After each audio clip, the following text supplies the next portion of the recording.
Hello everyone, कैसे हो आप लोग। आज मैं लेके आया हूँ आपका नया चैप्टर जिसका नाम है साउंड। बेटा इस साउंड को इतने शानदार एनिमेशन के साथ में समझाने वाला हूँ जिससे पूरा चैप्टर आप लोगों के लिए मक्खन हो जाएगा। मतलब हम इस वीडियो के अंदर साउंड को कैसे प्रोड्यूस होता है, इसकी कैरेक्टरिस्टिक्स कौन कौन सी है, सब कुछ इतनी आसानी से समझाने वाला हूँ कि किसी ने सोची ना होगी। ठीक है, तो ध्यान से सुनते जाना भैया।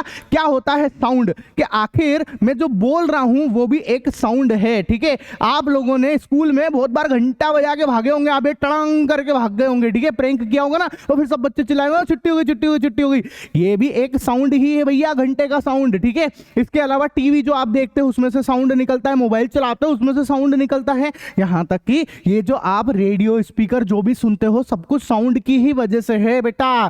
तो आखिर सर ये साउंड क्या होता है, तो साउंड बेटा एक एनर्जी है। तो क्या बोला, sound is a form of energy, ठीक है, which produce a sensation of the hearing in our ears. मतलब ये एक एनर्जी है बेटा जो हमारे कानों में सेंसेशन प्रोड्यूस करते हैं, उसको हम बोलते हैं साउंड बेटा। ठीक है, एवरी डे ये देखो यहाँ जो जो बातें मैंने आपको सब समझा दी कि भैया हम बहुत सारी चीजें करते, टीवी देखते, मोबाइल चलाते, बहुत कुछ करते, सब कुछ साउंड की वजह से ही हो पा रहा है। यहाँ तक कि आप जो ये वीडियो पढ़ रहे हो ना, देख रहे हो ना, ये भी किसकी वजह से हो पा रहा है, साउंड की वजह से हो पा रहा है। सोचो अगर मैं इसका साउंड हटा दूं, मजा आएगा क्या पढ़ने में?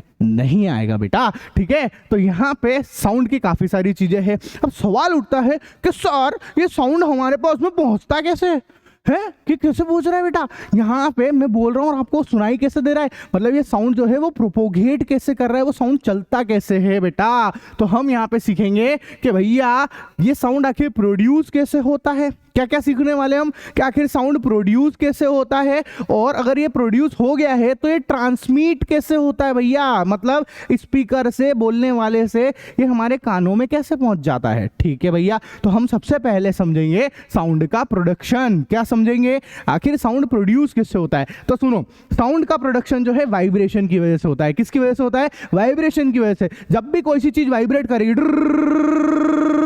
तो साउंड प्रोड्यूस होगा। क्या प्रोड्यूस होगा? साउंड प्रोड्यूस हो जाएगा बेटा। ठीक है, अब मैं आपको यहाँ पे इसके बारे में खूब बार आता रहेगा आगे, इसलिए इसको पहले ही दिखा देता हूँ। ये है ट्यूनिंग फॉक, और आपकी एक्टिविटी भी है एनसीईआरटी की, वो भी करा देते हैं, बड़ा आसान है। देखो ट्यूनिंग फॉक जो ना दिख रहा है, देखो ये लगातार कंटिन्यूसली वाइब्रेट करता रहता है, इसी की वजह से साउंड प्रोड्यूस भी होता है। ठीक है, और ऐसे छोटी मोटी एक्टिविटी भी दे रखी है कि अगर मैं इसको जो है यहाँ से इसको पास में रखूंगा सुनाई देगा, है ना। इसको अगर मैं पकड़ के यहाँ लाऊंगा ना टेबल टेनिस टंग, तो ये देखो ये पेंडुलम ऐसे ऐसे चलने लग जाएगा। जैसे छोटी मोटी एक्टिविटीज दे रखी है आप लोगों को, है ना। इसके अलावा अगर मैं इसी ट्यूनिंग फोक को देखो ऐसे पकड़ के यहाँ रखूंगा और ये पानी के ग्लास के ऊपर, तो आप देखो यहाँ पे वेव जनरेट होने लग जाएगी, मतलब वाइब्रेशन से वेव जनरेट हो रही है। हाँ भैया हाँ, वेव जनरेट होती है। अगर मैं इसको पकड़ के ऐसे कर दूंगा ना, तो अब आप देखो यहाँ पे दो दो दो दो वेव जनरेट हो रही है भैया, दो दो वेव जनरेट हो रही है। मतलब अगर भैया हम लोग कोई सी भी चीज को वाइब्रेट कराएंगे तो उस वाइब्रेशन की वजह से साउंड प्रोड्यूस होगा। सिंपल है। ठीक है, तो साउंड किसकी वजह से प्रोड्यूस होता है? वाइब्रेशन की वजह से होता है। सर तो फिर ये वाइब्रेशन क्या होता है, आखिर बोलो वाइब्रेशन क्या होता है? हमारा मोबाइल वाइब्रेट करता है कि नहीं करता है? उसका मतलब क्या है एक्चुअल में? तो वाइब्रेशन का मतलब होता है भैया a kind of rapid to and fro motion of an object. मतलब वाइब्रेशन का मतलब है किसी भी एक ऑब्जेक्ट का टू एंड फ्रो मोशन। कैसे भैया? टू एंड फ्रो मोशन का मतलब सुना है, मैं बताता हूं। आपने गाना सुना है, इधर चला मैं तो उधर चला, जाने कहां मैं तो किधर चला, अरे फिसल गया, ये तूने क्या किया, मैं तेरे संग हो चला। सुना होगा ना आपने। तो भैया ये जो इधर चला मैं उधर चला चल रहा है ना भैया, ये इधर उधर इधर उधर इधर उधर जो चलना, इसी को टू एंड फ्रो मोशन बोलते हैं। क्या बोलते हैं? टू एंड फ्रो मोशन बोलते हैं। ठीक है, तो भैया किसी भी चीज में जब टू एंड फ्रो मोशन हो रहा है और वो भी बहुत तेज तेज हो रहा है, तो इसको हम बोलेंगे वाइब्रेशन। क्या बोलेंगे इसको? वाइब्रेशन बोलेंगे। जैसे देखो ये ट्यूनिंग फोक में हो रहा है, चल रहा है, तो ये वाइब्रेशन है बेटा। ठीक है, अच्छा सर यहां तक तो बात समझ में आ गई। तो सर फिर आप बोल रहे हो, है ना, मैं बोल रहा हूं आप भी बोल रहे हो, तो भैया उसके अंदर साउंड कैसे प्रोड्यूस होता है? तो हम सबको पता है कि हमारे अंदर होता है यहाँ पे voice box.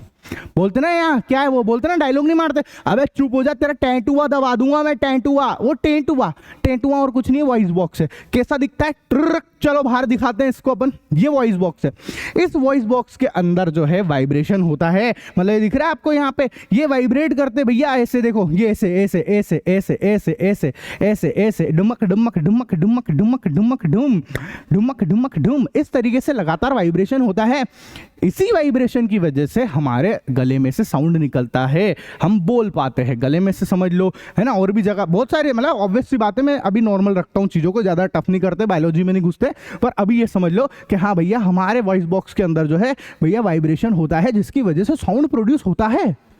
Simple, very easy भैया, हमारी वोकल कॉर्ड के अंदर साउंड प्रोड्यूस होता है। ठीक है सर, बढ़िया। वाइब्रेशन जो है और भी बहुत सारी चीजों में होता है, ऐसा नहीं सिर्फ अपने।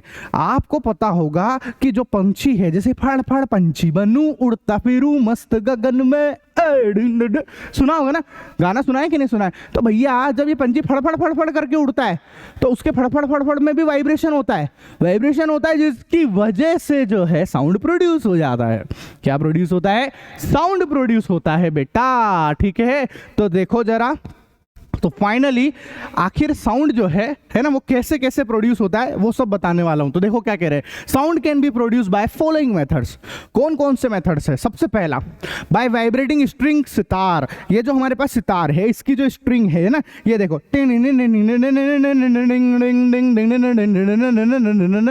अरे करा होगा ना, स्ट्रिंग करी होगी ना भैया, सितार बजाया होगा, गिटार बजाया होगा आप लोगों ने, ठीक है भैया। एकदम मस्त कॉलेज के अंदर, स्कूल के अंदर पढ़ रहे हो ना आप, बिल्कुल स्कूल में झांकी मंडप करा होगा आपने एकदम, है ना।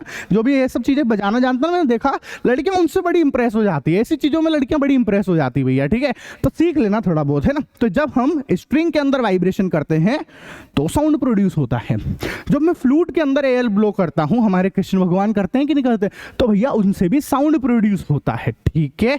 उसके अलावा अगर आप इन ड्रम को डमक डमक डमक डमक डमक डमक डमक, अरे तुम्हारी शादी में बजेगा भैया, तुम्हारी नहीं, तुम्हारी गर्लफ्रेंड की शादी में तुम ही ढोल बजाओगे, देख लेना तुम, है ना। तो यहाँ पे डुमक डुमक डुमक डुमक डुमक डुमक डुमक बजाओगे ना, उससे भी साउंड प्रोड्यूस होता है। यहाँ पे क्यों प्रोड्यूस हो रहा है? क्योंकि यहाँ पर ये बिल्कुल पतली सी जो ये मेम्ब्रेन है ना, जो ड्रम के ऊपर होती है, ये वाइब्रेट कर रही होती है, इसलिए, ठीक है। और भैया अपनी साइकिल की घंटी ट्रिंग ट्रिंग ट्रिंग ट्रिंग ट्रिंग ट्रिंग, इसको बजाई तो होगी यार तुमने यार खूब, इसकी वजह से भी साउंड प्रोड्यूस होता है। समझ में आया? तो आखिर साउंड कैसे कैसे प्रोड्यूस हो रहा है, तो ये सारी की सारी चीजें हमने आपको यहाँ पर लिख के दे दी है, ठीक है। अच्छा सर, बढ़िया। साउंड का प्रोडक्शन तो समझ में आ गया कि आखिर साउंड जो है वो वाइब्रेशन की वजह से होता है, ठीक है सर। अब साउंड प्रोड्यूस तो हो गया, पर साउंड जो है वो एक जगह से दूसरी जगह जा कैसे रहा है, मतलब ऐसा कैसे हो रहा है कि मैं बोल रहा हूँ और आपको सुनाई दे रहा है, तो कोई तो है ना जो इसको इधर से उधर लेके जा रहा है, आखिर वो प्रोपोगेट कैसे कर रहा है, वो चल कैसे रहा है। तो समझाते हैं आपको क्या कि साउंड कैसे चलता है बेटा, ठीक है। तो ध्यान से देखना, है ना।